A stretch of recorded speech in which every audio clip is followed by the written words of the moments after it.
আসসালামু আলাইকুম। এই টিউটোরিয়ালে দেখানোর চেষ্টা করব আপনি কিভাবে ফটোশপের সাহায্যে অ্যাপস মকআপ তৈরি করবেন। আপনাকে আমি এক্সাম্পল দেখাবো, আপনাকে আইডিয়া দিব, আপনি আইডিয়াগুলো সংগ্রহ করে খুব সহজেই ফটোশপের সাহায্যে নিজে যে কোনো অ্যাপস প্রেজেন্টেশন মকআপ তৈরি করতে পারেন। আমি কিন্তু কয়েকটি ভিডিও টিউটোরিয়াল তৈরি করেছি মকআপের উপরে, কিভাবে ওয়েবসাইট প্রেজেন্টেশন মকআপ তৈরি করবেন, কীভাবে লোগো প্রেজেন্টেশন মকআপ তৈরি করবেন, কিভাবে কি করবেন। আমি কিন্তু ফটোশপের উপরে অনেকগুলো ভিডিও পাবলিশ করেছি। আপনি যদি ফটোশপের উপরে একদম নতুন হয়ে থাকেন, আপনার কিছু কাজ জানার ইচ্ছা আছে, তাহলে অনুরোধ করব পিছনের ভিডিওগুলো দেখেন। খুব সহজেই ফটোশপের উপরে এক্সপার্ট হতে পারবেন যদি আপনার ফটোশপে কোনো আগ্রহ থাকে। কিভাবে আপনি ফটোশপের সাহায্যে মকআপ তৈরি করবেন, আইডিয়া কোথা থেকে সংগ্রহ করবেন, আমি এই ভিডিওতে এই বিষয় নিয়ে আলোচনা করব। সম্পূর্ণ ভিডিও জুড়ে আপনাদের সাথে থাকবো আমি ওহিদুল ইসলাম এবং আপনারা দেখছেন আইটেক বাংলা ইউটিউব চ্যানেলে। ভিডিওটি শুরু করব। ভিডিওটি শুরু করার আগে আপনার কাছে ছোট্ট একটি রিকোয়েস্ট, আপনি যদি আমার চ্যানেল নতুন হয়ে থাকেন তাহলে দিতে সাবস্ক্রাইব বাটন, আর যদি অলরেডি সাবস্ক্রাইব করে থাকেন আপনাকে অসংখ্য ধন্যবাদ। আর হ্যাঁ, ফেসবুকে আমাকে ফলো করবেন, পেজটিতে একটি লাইক করবেন, ভিডিওগুলো শেয়ার করে আমার পাশে থাকবেন। আমি কিন্তু প্রায় ভিডিও টিউটোরিয়ালে একই কথা বলে থাকি, ফটোশপ কোথা থেকে সংগ্রহ করবেন, ফটোশপ কীভাবে পাবেন, ফটোশপ কোন ভার্সনটি ব্যবহার করবেন। আমি কিন্তু প্রায় ভিডিওতে এইগুলো বলে থাকি। যদি আপনি ফটোশপ সংগ্রহ করতে চান তাহলে ডিসক্রিপশন বক্স ফলো করবেন, প্লে লিস্ট ফলো করবেন, অথবা রিলেটিভ পোস্ট ফলো করবেন। ফটোশপের লিঙ্ক দেওয়া থাকবে রিলেটিভ পোস্টে, সরাসরি আপনি ইনফরমেশন সংগ্রহ করে ফটোশপটি ব্যবহার করতে পারবেন। প্রথমে আমরা একটা আইডিয়া নেব। আইডিয়া নেওয়ার জন্য আপনি গুগলে সার্চ করতে পারেন। যেমন আমি এখানে গুগলে চলে আসি। এখন এখানে আমরা লিখতে পারি অ্যাপস মকআপ। আমরা এখানে লিখতে পারি অ্যাপস মকআপ, সরাসরি লিখতে পারি, অথবা মকআপ অ্যাপস, আমরা যে কোনো কিছু লিখতে পারি। যেমন আমি এখানে লিখলাম মকআপ অ্যাপস, লিখে সার্চ করলাম। দেখুন অনেকগুলো মকআপ এখানে চলে আসে। অনেক ফ্রি মকআপ রয়েছে। আপনি আপনার ওয়েবসাইট প্রেজেন্টেশনের জন্য, অ্যাপ প্রেজেন্টেশনের জন্য এই মকআপগুলো ব্যবহার করতে পারেন। আপনার প্রয়োজনে আপনি ব্যবহার করতে পারেন। অনেক পিএইচডি তৈরি করা থাকে, আপনি জাস্ট প্রেজেন্টেশনের জন্য এগুলো ব্যবহার করতে পারেন। বাট আমরা নতুন তৈরি করব, সেক্ষেত্রে আমরা একটা আইডিয়া নেব। আইডিয়া নেওয়ার জন্য প্রথমে এখানে গুগলে সার্চ করলাম, তারপর এখানে দেখতে পাচ্ছি ইমেজ, এখানে ক্লিক করব। ইমেজে ক্লিক করার পরে এখানে অনেক আইডিয়া দেখতে পাবেন। দেখুন অনেক আইডিয়া রয়েছে। লাইক আমি এইটা চুজ করছি, এটা আমি পছন্দ করেছি, আমি এই কাজটি করতে চাই। তার জন্য প্রথমে এই আইডিয়াটি এভাবে ওপেন করলাম, অ্যান্ড দেন ফটোশপ ওপেন করব। ফটোশপ স্টার্ট পয়েন্টে ক্লিক করব, কম্পিউটারে স্টার্ট পয়েন্টে ক্লিক করব, অ্যান্ড দেন এখানে আমি সার্চ করব অ্যাডোবি ফটোশপ। এখানে দেখতে পাচ্ছি Adobe Photoshop 2021, just double click করব। ফটোশপটি ওপেন হবে, একটু অপেক্ষা করব। দেখুন ফটোশপ ওপেন হয়ে গেছে। এখন আমরা নতুন একটি ডকুমেন্ট তৈরি করব। তার জন্য এখানে দেখতে পাচ্ছি ক্রিয়েট এ নিউ, এখানে ক্লিক করব। তারপর এখানে আমরা ফিল্ম অ্যান্ড ভিডিও দেখতে পাচ্ছি, ফিল্ম অ্যান্ড ভিডিও, এখানে ক্লিক করব। এখানে ক্লিক করার পরে আমরা এখান থেকে একটি সাইজ নিয়ে নিতে পারি। আপনার যে কোনো সাইজে তৈরি করতে পারেন। লাইক আমি এই সাইজটি নিব, এখানে একটি সাইজ দেওয়া রয়েছে, জাস্ট এটিকে ক্লিক করব। এটির উপরে ক্লিক করলে দেখব সাইজটি এখানে অ্যাপ্লাই হবে, অথবা আপনি নিজে দেখে এখান থেকে সাইজ তৈরি করতে পারেন। লাইক এখানে আমি দিলাম অ্যাপস, একটি নাম দিলাম, তারপর দেন এখান থেকে ক্রিয়েট বাটনে ক্লিক করলে ডকুমেন্টটি তৈরি হয়ে যাবে। দেখতে পাচ্ছি ডকুমেন্টটি তৈরি হয়েছে। দেখুন ডকুমেন্টটি এখানে তৈরি হয়ে গেছে। এখন আমাদের ব্রাউজারটি ওপেন করব, অ্যান্ড দেন আমরা যে ট্যাবে ওপেন করেছিলাম এই ট্যাবটি ওপেন করব। এখন দেখতে পাচ্ছি এইটি ইমেজ, এই ইমেজটি কপি করব। তার জন্য রাইট ক্লিক, তারপর এখানে দেখতে পাচ্ছি কপি ইমেজ, এখানে ক্লিক করব। তারপর ফটোশপে ফিরে যাব। এখন ফটোশপে এসে Ctrl+V দিয়ে ডকুমেন্টে এখানে পেস্ট করব। যে ইমেজটি আনছি সেই ইমেজটি পেস্ট করব। এখন ইমেজটি যদি ছোটো বড় প্রয়োজন হয় তাহলে এখান থেকে আপনি ছোটো বড় করতে পারেন। তার জন্য মুভ টুলটি সিলেক্ট করবেন, অ্যান্ড দেন এইখানে দেখবেন শো ট্রান্সফর্ম কন্ট্রোলার্স, এখানে আপনি ক্লিক করলে দেখবেন এটি এইভাবে শো হবে। তারপর ছোটো বড় আপনার প্রয়োজন মতো আপনি এটিকে ছোটো বড় করে নিতে পারেন। লাইক আমি এটি করে নিলাম। তারপর আমরা এখানে একটি আইকন নিব, অর্থাৎ প্রথমে এখানে গোল একটি স্ক্রিনশট থাকবে। প্রথমে এখানে মোবাইলের মতো গোল একটি স্ক্রিনশট থাকবে, এটি আমরা আর্ট করব। তার জন্য এখান থেকে আমরা দেখতে পাবো রেক্টেঙ্গল টুল রয়েছে। আপনি খুঁজে বার করবেন রেক্টেঙ্গল টুল কোথায় রয়েছে। আমি দেখতে পাচ্ছি এটি রেক্টেঙ্গল টুল, এটির উপরে ক্লিক করে চেপে ধরে রাখবো। ধরে রাখলে এখানে দেখতে পাচ্ছি রাউন্ড রেক্টেঙ্গল টুল, রাউন্ড রেক্টেঙ্গল টুল, এটি সিলেক্ট করব। তারপর আমি কতটুকু জায়গায় সিলেক্ট করতে চাই। লাইক এখন প্লাস দেখতে পাচ্ছি কিবোর্ড থেকে, মাউসের কিন্তু এখন প্লাস আইকন দেখতে পাচ্ছি। এখন আমি যেইখানে ক্লিক করে ধরে টেনে বলাবো অতটুকু জায়গায় কিন্তু এটি বলে যাবে। তো এখন আমি যেমন এইখান থেকে শুরু করব, চেপে ধরে রাখলাম, একটা ক্লিক করে মাউসের বাম সাইডে চেপে ধরে এভাবে টেনে বলাবো, এতটুকু করলাম। সাইজ কতটুকু প্রয়োজন আমি মাপ মতো করে নিলাম। তারপর একটি মোবাইলের মতো স্কেল চলে আসছে। এখন এটিকে আমরা রাউন্ড করব। অনেক সময় এই রাউন্ডটি এইখান থেকে করতে পারি, অথবা এইখানে ছোট্ট একটি আইকন দেখব, এখানে যখন মাউসটি নিয়ে যাব তখন দেখতে পাচ্ছি চাঁদের মতো একটি আইকন আছে, চানের মতো। এখন এটিকে টেনে যদি নিচে নামিয়ে দিই তাহলে দেখব রাউন্ড হবে। দেখতে পাচ্ছি এটি কিন্তু রাউন্ড হয়েছে, মোবাইলের মতো একটি রাউন্ড দেখতে পাচ্ছি। এখন এইটিকে যে কাজটি করতে পারি, আমরা এটাকে স্মার্ট অবজেক্টে কনভার্ট করে নিতে পারি। রাউন্ডটি করে আমরা স্মার্ট অবজেক্টে কনভার্ট করতে পারি। রাউন্ডটি এভাবে করে নিলাম, তারপর রাইট ক্লিক করলাম, তারপর স্মার্ট অবজেক্টে কনভার্ট করে নিলাম। এটি স্মার্ট অবজেক্টে কনভার্ট হয়ে গেছে। এখন যে কাজটি করব, নতুন একটি লেয়ার নিব, অ্যান্ড দেন উপরে লেয়ারটি সিলেক্ট রেখে নিচের লেয়ারটির উপরে এভাবে ক্লিক করব, তাহলে দেখবে এটি সিলেক্টেড হবে। তারপর উপরে লেয়ারটি ডিলিট করে দিয়ে, বা উপরের লেয়ারটি ওভাবে থাক সমস্যা নাই, নিচে লেয়ারের উপরে ক্লিক করব। তারপর এটিকে আমরা মার্জ করে নিব, যাতে এই স্ক্রিনশটটি বড় হলেও আমাদের এই এরিয়ার বাহিরে না যায়। মার্জ করে নিব, তার জন্য এইভাবে সিলেক্ট করে নিচে লেয়ারটি এভাবে সিলেক্ট করে তারপর আমরা যদি এখানে ক্লিক করি তাহলে মার্জ হয়ে যাবে। দেখুন এটি কিন্তু মার্জ হয়ে গেছে। এখন উপরের লেয়ারটি আমরা ডিলিট করে দেব। তারপর এই স্ক্রিনশট বা এখানে যে শিপটি নিলাম, এইখানে স্মার্ট অবজেক্টে কনভার্ট করলাম, এখানে গিয়ে ডাবল ক্লিক করতে হবে, তাহলে দেখবো স্মার্ট অবজেক্টে যে কনভার্ট করেছি এটি ওপেন হয়ে যাবে। তারপর এখন যে কোনো একটি কালার আমরা নিতে পারি, লাইক আমরা এখানে একটি স্ক্রিনশট দিতে পারি। আমি এখান থেকে একটি স্ক্রিনশট নিব, এখান থেকে যে কোনো একটি অ্যাপের স্ক্রিনশট নিতে পারি। লাইক আমি এটি স্ক্রিনশটটি নিব, এই স্ক্রিনশটটি ওখানে বসাবো। তার জন্য এভাবে কপি করলাম, ইমেজটিকে কন্ট্রোল ভি দিয়ে এখানে পেস্ট করে দিলাম। তারপর স্ক্রিনশটটি টেনে আমি একটু বলিয়ে দিলাম। স্ক্রিনশটটি দিয়ে ইন্টার বাটনে ক্লিক করে সেভ এজ দেব। তারপর এই মেইন ট্যাবে আসবে, এটি কিন্তু ট্যাব ওপেন হয়ে যাবে। যখনই আমরা এই স্মার্ট অবজেক্টে ক্লিক করব তখন কিন্তু এটি ট্যাব আকারে আর একটা ট্যাব ওপেন হবে, এবং যে নামটি দিয়েছিলাম ওয়েব অন, এটি কিন্তু এই নামেই আসবে। এখন এই ট্যাবের উপরে যদি ক্লিক করি তাহলে এই মেইন উইন্ডোটি ওপেন হবে। দেখতে পাচ্ছি একটা তৈরি হয়ে গেল। তারপর এখানে আরও দুইটা রয়েছে পাশাপাশি, এই দুইটাও আমরা তৈরি করব। তার জন্য আমরা এখানে রেক্টেঙ্গুল টুল নেব, প্রথমে টুলটি নিব, যেহেতু এটি গোল থাকবে না, সো আমরা এই গোলটি না নিয়ে রেক্টেঙ্গুল টুল নেব। তারপর এখান থেকে ধরে কতটুকু প্রয়োজন, লাইক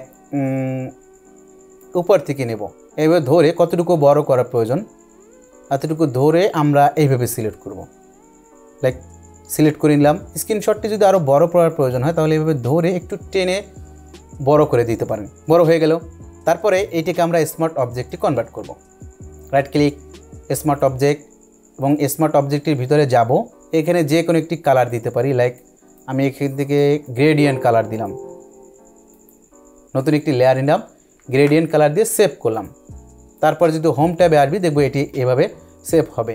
এখন আমরা যে কাজটি করব, মুভ টুল সিলেক্ট করব, অ্যান্ড দেন আমরা এখান থেকে এডিটে ক্লিক করব। মুভ টুল সিলেক্ট করে এডিটে ক্লিক করব। তারপর এডিট থেকে আমরা এখানে দেখব ট্রান্সফর্ম, এখান থেকে ক্লিক করব। তারপর দেখব এখানে স্কিউ, এটির উপরে ক্লিক করব। তারপর এটিকে টেনে আমরা এইভাবে ভিতরের দিকে দিয়ে দেওয়ার চেষ্টা করব। আপনার স্ক্রিনশটটি অবশ্যই দিয়ে নেবেন। স্ক্রিনশটটি না দিয়ে যদি আপনি এইভাবে টেনে বলান তাহলে কিন্তু অনেকটা দেখতে খারাপ লাগতে পারে, অনেক সময় ঢ্যাপসা দেখতে লাগতে পারে, খারাপ লাগতে পারে। সো অনুরোধ করব স্ক্রিনশটটি দিয়ে যদি আপনি এইভাবে করেন তাহলে আপনার চোখে এটি ধরা পড়বে। যদি কোনো সমস্যা না থাকে, সমস্যা থাকে, তাহলে ওগুলো আপনি খুব সহজেই সলভ করতে পারবেন। হয়ে গেলে আপনি ইন্টার বাটনে ক্লিক করবেন। দেখুন এটি হয়ে গেল। তারপর এটিকে আমরা যদি শ্যাডো দিই তাহলে দেখতে কিন্তু সেম ওইটার মতো লাগবে। এখন এটিকে শ্যাডো দিব, যার জন্য ডাবল ক্লিক করব। আবার এটিকে কিন্তু আমরা ওই একই নিয়মে বাইরে, স্ক্রিনশটটির বাইরে চলে না যায়, যেমন এটিকে আমরা মার্জ করেছিলাম ঠিক একই নিয়মে এইটাকেও আমরা মার্জ করে নেব। তার জন্য নতুন একটি লেয়ার নিব, নতুন লেয়ারের উপরে গিয়ে এই নিচের লেয়ারটি কন্ট্রোল ধরে এই যে মাউসটি দেখতে পাচ্ছেন এইখানে যদি আপনি ক্লিক করেন কন্ট্রোল ধরে রেখে, তাহলে দেখবেন এই এরিয়াটি সিলেক্ট হবে। তারপর এই যে স্মার্ট অবজেক্টের ভিতরে যে স্ক্রিনশটটি দিয়েছি এই এরিয়ার উপরে, এই লেয়ারের উপরে আসবো। তারপরে এখানে ক্লিক করে এটিকে মার্জ করে নেব। দেখুন মার্জ হয়ে গেছে। তারপর উপর লেয়ারটি ডিলিট করে দিতে পারি। দেখুন এটি কিন্তু মার্জ হয়ে গেছে। তারপর একই নিয়মে আমরা এখন এটাকে আর একটা তৈরি করব। তার জন্য আরেকটা শিফট নিব, তারপর ঠিক একই নিয়মে এইভাবে টেনে আমরা আরেকটা তৈরি করে নিব। তারপর এইটির ভিতরে স্মার্ট অবজেক্টে কনভার্ট করব। রাইট ক্লিক, স্মার্ট অবজেক্টে কনভার্ট। এখন এইখানে গিয়ে আমরা স্ক্রিনশটটি দিয়ে নিতে পারি, অথবা আমি একটি কালার অ্যাপ্লাই করতে পারি লাইক দিস। নতুন একটি লেয়ার নেব এবং এখানে ক্লিক করে সেভ করে নেব। তারপর এই ট্যাবে আসব। তারপর একই নিয়মে মুভ টুল সিলেক্ট করব। তারপর এখান থেকে এডিটে ক্লিক করব। ট্রান্সফর্ম এখানে ক্লিক করব, তারপর এখান থেকে এই টুলটি নিয়ে আমরা এইভাবে টেনে এটিকে অ্যাডজাস্ট করব।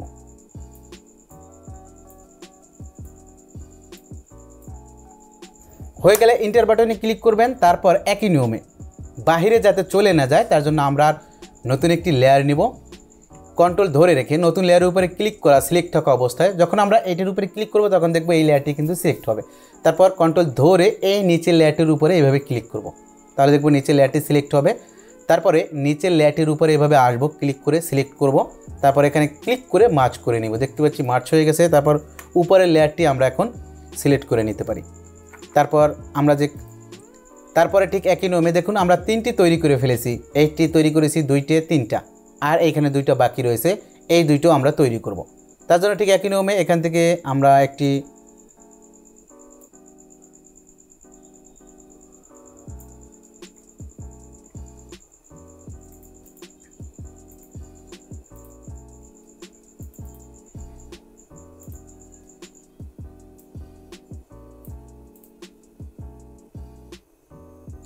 দেখুন হয়ে গেল তৈরি করা। এখন আমরা যে কাজটি করতে পারি, আমরা এই ব্যাকগ্রাউন্ডটি অফ করে দিতে পারি। দেখুন ব্যাকগ্রাউন্ডটি কিন্তু অফ করে দিয়েছে। এখন এটি দেখতে অনেকটা খারাপ লাগতেছে, সেক্ষেত্রে এই নিচেরটি টেনে নিচে নামিয়ে দেবো। উপরে যে লেয়ারটি রয়েছে এটি টেনে নিচে নামিয়ে দিলে এটি দেখতে ভালো লাগবে। এখন এইটিকে টেনে আমরা আবার একটু উপরে উঠিয়ে দিতে পারি, এইভাবে অ্যাডজাস্ট করে নিতে পারি। যদি দেখতে কোনোটা খারাপ লাগে সেক্ষেত্রে সেটিকে আপনার অ্যাডজাস্ট করে নিতে পারি। লাইক এটা আমাদের আরেকটু এডিট করা প্রয়োজন। এভাবে আপনি একটু দেখে দেখে খুব সুন্দরভাবে কিন্তু এডিট করতে পারেন, আপনার প্রয়োজন মতো আপনি এডিটগুলো করতে পারেন। আমরা একটু এডিট করে নিলাম। তারপর এখানে কালারটি কিন্তু আমরা চেঞ্জ করে নিতে পারি। লাইক এখানে যে কালারটি দিয়েছি এই কালারটি বাদ দিয়ে আমরা এই কালারটি নিব, তারপর দিয়ে সেভ করলাম। তারপর এখানে আমরা স্ক্রিনশট দিয়েছি। এখন সবগুলোতে যদি শ্যাডো অ্যাড করতে চাই একবারে, সেক্ষেত্রে সবগুলোকে আমরা গ্রুপ করতে পারি। এভাবে প্রথমটি সিলেক্ট করব, তারপর শিফট চেপে ধরে নিচেরটি সিলেক্ট করব, তাহলে দেখব সবগুলো সিলেক্ট হবে। তারপর কিবোর্ড থেকে কন্ট্রোল জি দিলে দেখবে গ্রুপ হয়ে যাবে। তারপর এই যে গ্রুপটা দেখতে পাচ্ছি এই গ্রুপে রাইট ক্লিক করব, তারপর দেখব একটি উইন্ডো ওপেন হবে। উইন্ডোটি একটি সাইড করে এইখানে নিচে দেখব ড্রপ ডাউন শ্যাডো, এখানে ক্লিক করব। একটি শ্যাডো কিন্তু এখানে চলে আসবে। এখন এই শ্যাডোর অনেকগুলো ধরন আছে, যেমন এখানে দেখতে পাচ্ছি শ্যাডো কোন দিকে দিবেন। লাইক আমরা নিচের দিকে একটু শ্যাডো দিব। শ্যাডোর কালারটি কি দেবেন, একটু কালো দিব। তারপর শ্যাডোর সাইজ কত দিবেন। হয়ে গেলে আপনি ওকে বাটনে ক্লিক করবেন। আপনি যদি চান যে ইন্ডিভিজুয়াল এক একটা স্ক্রিনশটের ভিতরে এক একটা শ্যাডো ব্যবহার করবেন, সেক্ষেত্রে আপনি এখানে ক্লিক করে এক একটার উপরে শ্যাডো ব্যবহার করতে পারেন। এখন এটিকে সেভ করব। হয়ে গেলে আপনি জাস্ট সেভ করবেন। সেভ করার জন্য এখন আপনি কন্ট্রোল এস দিবেন, আপনার যে লোকেশন থাকবে সেই লোকেশনে আপনি সেভ করে রাখতে পারেন। আমি লোকেশনটি সিলেক্ট করে দিলাম, একটি নাম দিলাম, তারপর সেভ বাটনে ক্লিক করলাম অ্যান্ড দেন ওকে বাটনে ক্লিক করলাম। এটি কিন্তু পিএইচডি আকারে সেভ হয়েছে। এখন আমরা এক একটা স্ক্রিনশট দিব, স্ক্রিনশটগুলো দিয়ে তারপর এটিকে রিপ্লেস করব, রিপ্লেস করে সেভ করব। এখন স্ক্রিনশট দেওয়ার জন্য এখানে স্মার্ট অবজেক্টের উপরে ডাবল ক্লিক করে দিয়ে এক একটা স্ক্রিনশট দিতে পারি। লাইক আমি এখন যদি আমার ওয়েবসাইটের একটি স্ক্রিনশট দিই, আপনাকে স্ক্রিনশটটি দিয়ে দেখাতে পারি। লাইক আমার এই ওয়েবসাইটের একটি স্ক্রিনশট আমি এখানে দিলাম, একটা ওয়েবসাইটের স্ক্রিনশট দিলাম। এখন স্ক্রিনশটটা দিয়ে কন্ট্রোল এস দিব, তারপর এটিকে কেটে দিব এভাবে। এখানে দেখো একটি স্ক্রিনশট বসে যাবে। তারপর নিচের স্ক্রিনশটটি আবার দিব, এখানে স্মার্ট অবজেক্টটি কনভার্ট করব, তারপরে দেন স্ক্রিনশটটি এখানে বসিয়ে দিব। ইন্টার বাটনে ক্লিক করব, সেভ দেব। সেভ না দিলে কিন্তু আমাদের হোম পেজে শো করবে না। দেখতে পাচ্ছি 2টি স্ক্রিনশট চলে আসে। তো এখন 3টি দিব, তার জন্য এভাবে আবার ক্লিক করব। এখানে স্ক্রিনশটগুলো দিয়ে আপনি স্ক্রিনশটগুলো দিয়ে সেভ বাটনে ক্লিক করবেন।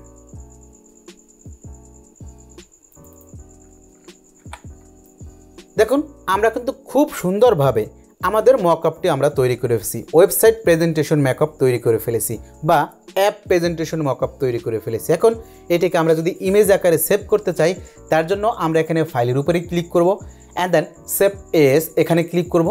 তারপর এখানে দেখব সেভ টাইপ, এখানে ক্লিক করব। তারপর এখানে দেখব পিএনজি এবং জেপিইজি, এখানে পিএনজি সিলেক্ট করব অ্যান্ড দেন সেভ বাটনে ক্লিক করব অ্যান্ড দেন ওকে বাটনে ক্লিক করব।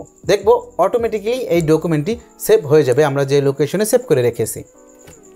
আশা করি আপনি বুঝতে পেরেছেন। যদি বুঝতে না পারেন অনুরোধ করব ভিডিওটি আবার একটু নতুন করে দেখেন, আবার একটু প্র্যাকটিস করেন, খুব সুন্দরভাবে বুঝতে পারবেন। তারপরেও যদি আপনি বুঝতে না পারেন তাহলে অবশ্যই আমাদের সাথে কন্ট্যাক্ট করবেন, আমরা আপনাকে হেল্প করার চেষ্টা করব এবং এই পিএইচডি লিঙ্কটি দিয়ে দিব।